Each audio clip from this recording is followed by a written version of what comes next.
So welcome to my first page and ponderation here. Today, pondering chapter 1 of Ayn Rand. So I always have a lot on my mind. Obviously, when you read, it's a lot on your mind. So I wanted to start documenting what I thought at each stage in the process of the books that I read. So in this case, I'm starting with Ayn Rand. It wasn't planned that way. It's just I'm already reading it, and I just want to give my thoughts after each chapter. So there will be spoilers based on the fact that I'm telling you about the chapter at the end of the book. I'll let you know that there's going to be spoilers for the whole book, and I'll just break down chapter by chapter sort of what I was thinking, what my notes were, and give you a little bit of information about each chapter, just what I'm thinking. So, and then we could feel free to discuss it in the comments, but no spoilers of the whole book on chapter 1, please. Probably try not to look at things like that until I've read the whole thing. So I had no idea really what it was about. I mean, I kind of had an idea, but people said, a lot of things in the world today you can look to this book and say, that's what's going on. Obviously, I knew Ayn Rand was from communist Russia, so St. Petersburg, hence we're in the St. Petersburg Russian National Library right now. Figured it'd be cool to put the background as wherever the author is from or where they moved to, switch it back and forth, stuff like that. So the first chapter is really good. My notes for you would be to get to the end of the chapter, because you'd be tempted to give up with all the description she goes into. So there's such heavy descriptiveness. She really, really describes everything very deeply. So chapter 1 is called The Theme.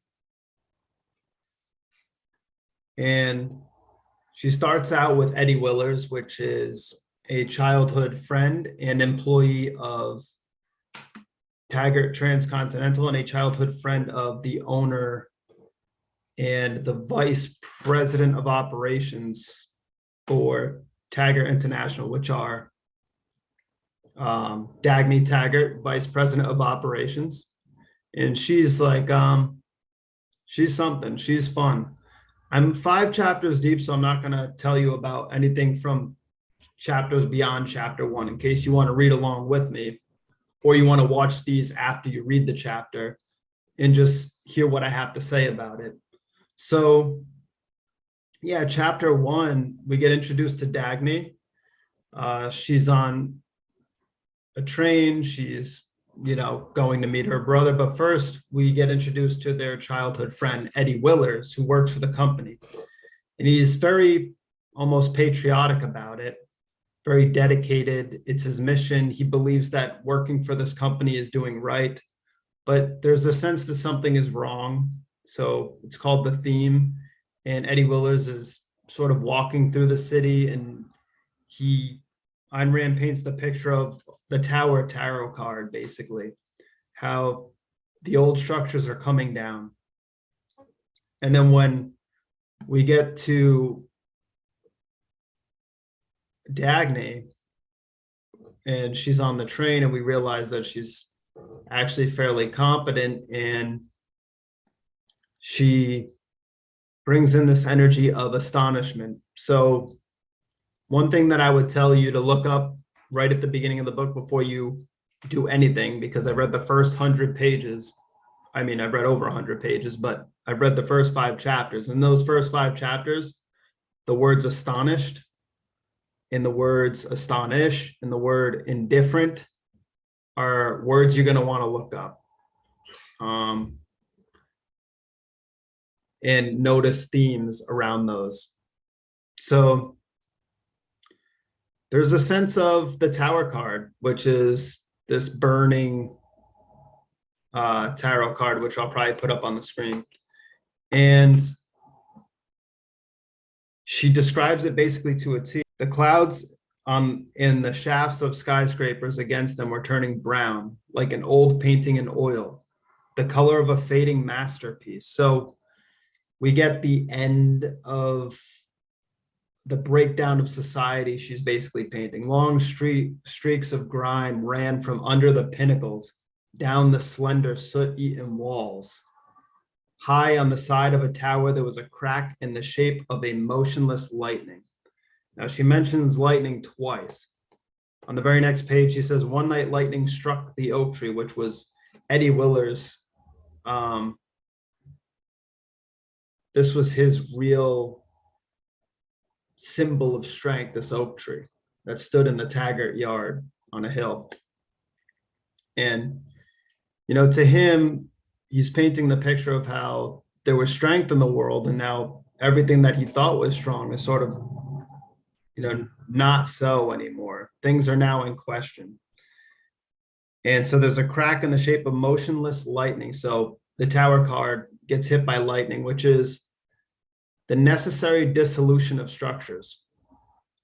And the quality of the Fool card, the beginning of the journey, another rung in the evolution of spirit, which is the Fool card, the beginning of the tarot, the 0,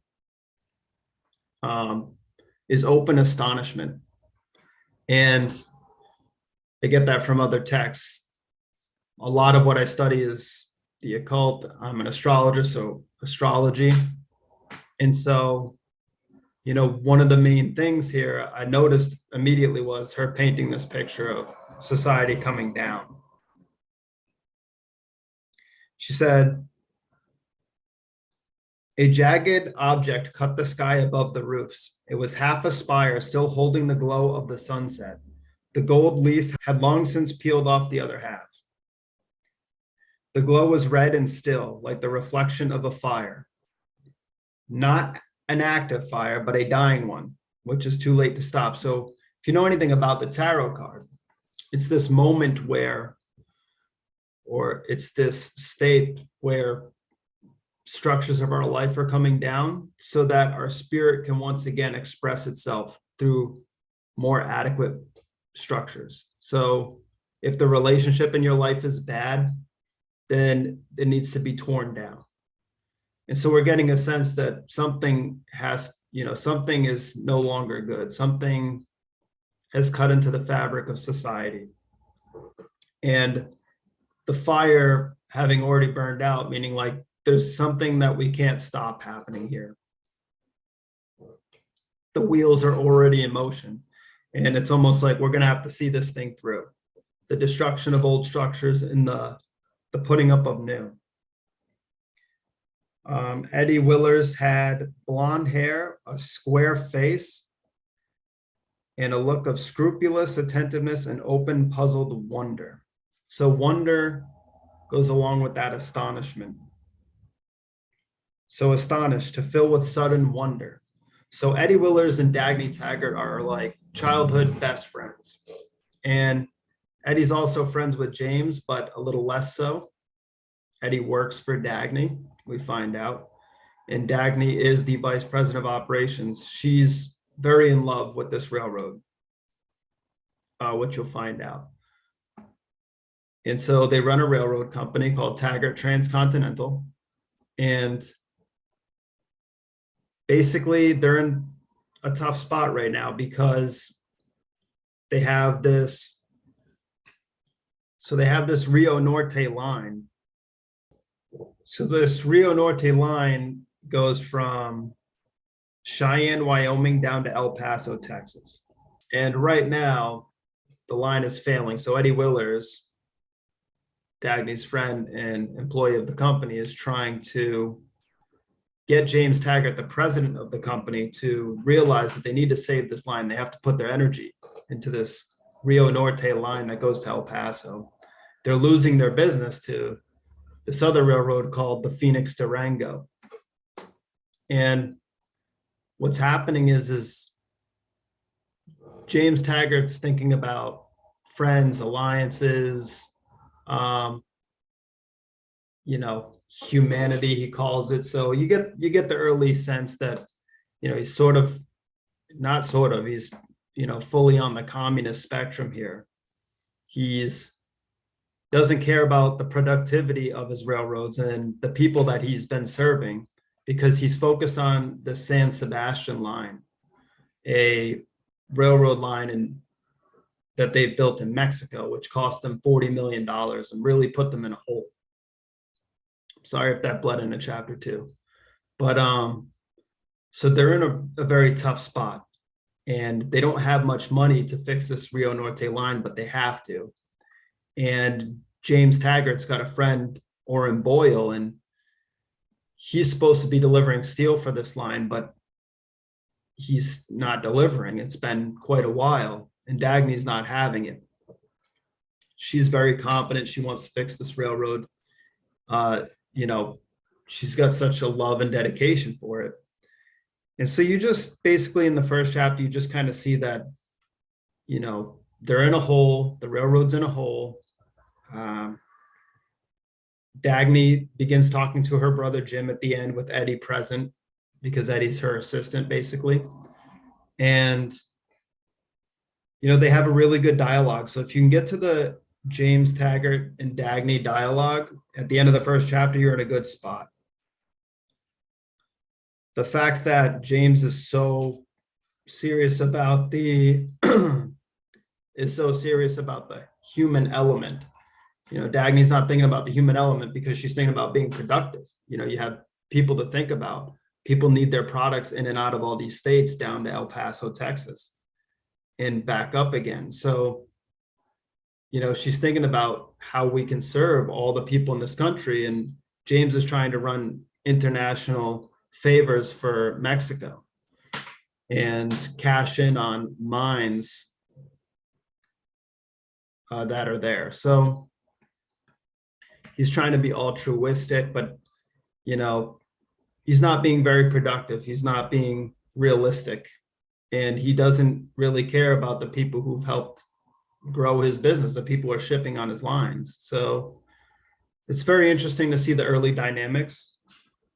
The thoughts for me were, it gets very interesting once you get to the dialogue. So that's pretty much it. I mean, I wrote that he starts off describing the tower, then through the characters of Eddie and Dagny describes the fool with words like wonder and astonished. And so you'll notice a theme, not to give too much away. So like I said, I'm 5 chapters in, but you're going to need to know and notice the pattern that plays itself out with Dagny and how she astonishes other people. How they're always using the word astonished. They first mention it when she's talking to these conductors or, engineers on the train. And they're kind of stuck for a moment. And what happens is she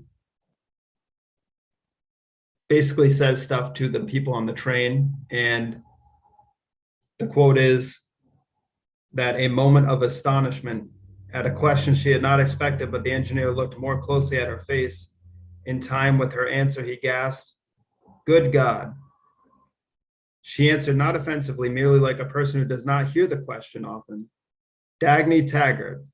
"Well, I'll be," said the fireman, and they all remained silent. So the beginning, she asked the engineer a question, and the engineer is astonished. And then later on, she's astonished. So she really paints the picture with her words.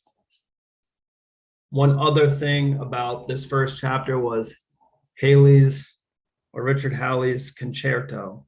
So there's a big stink being made about the 5th concerto. And I thought to myself, the 5th would be the quintessence. And you find out that he's only written 4 concertos. So 4 being like the 4 points of the 5-pointed star, the 5th point being the spirit, the quintessence. And so really she's looking for the spiritual element right away in the beginning, I could notice. And there's this mystery around who wrote this orchestra that sounds like Richard Halley, but she never heard this one. And she's trying to inquire about, did he write another one? Because he had this guy, this musician, had written, 4 concertos, and she's a really big fan of his. And she's looking for the 5th. So there's a big deal made about that. So yeah, get to the dialogue. I'm not going to say much about chapter 1, but except for my thoughts on the tarot there. Get to the dialogue between her and her brother at the end of the chapter. If you get there, you can really start to get into the book. And then expect more descriptiveness in the beginning of each chapter, but once you get to the dialogue, it's not so bad. It makes the picture she paints worth it. The other big note about this chapter was the introduction to Reardon metal. So it's this new product that nobody's ever used. Dagny wants to use it, but her brother doesn't. So,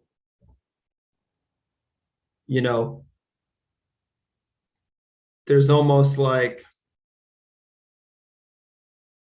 this stage being set for the battle between real progress, innovation, production, and then progress as in, letting his company operate and everybody shares the burden of his lack of production. So the communist version almost of production, and then the real world application of being productive and producing products that people can use and that make people's lives better. And it sounds almost like this Reardon metal could go either way. It could be a phony, nonsensical product, or it could be the real deal. And you'll see and meet Hank Reardon in chapter 2. So talk about that when we get there.